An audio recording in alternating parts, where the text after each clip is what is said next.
Hello, today I'm going to talk about Yoga Sutra 13.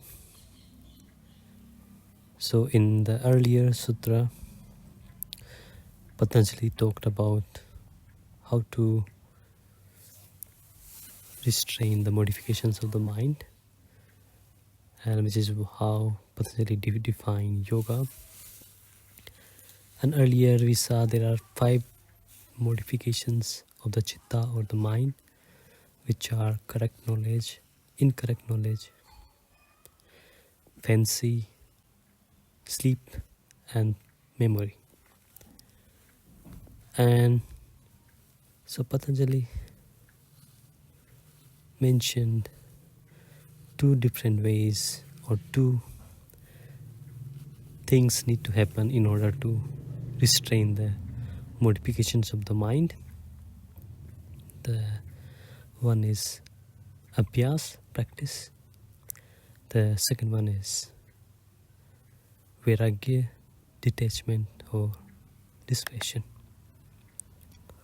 Now, in this sutra, Patanjali talked about abhyas or practice, and it goes as follows: Tatra sthito yatno abhyasa.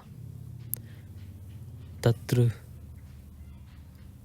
is like there, sthito is like fixed, making something fixed or it's not moving.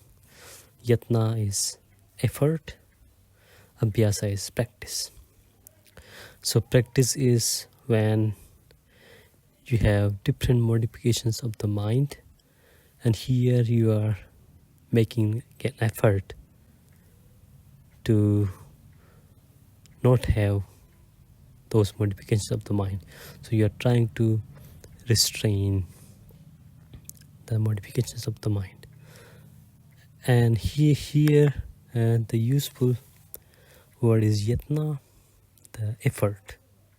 So you have to put effort in order to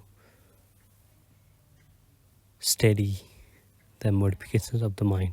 And Patanjali talked about abhyasa or practice in more details later. But we have different practices in spirituality, and they all constitute as practice. And for example, observing yourself. So here we are using our awareness to observe our thoughts, feelings and instincts and our body and all that. And I talked about self-observation in some of my videos. You can listen to those. So here basically practice is you have to make an effort to restrain the modifications of the mind.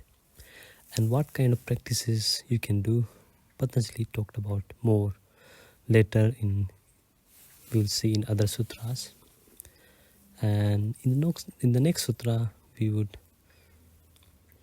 see about detachment or dispassion. So this is a very simple sutra to talk about, and I will talk about Sutra 14 later. Thank you for listening.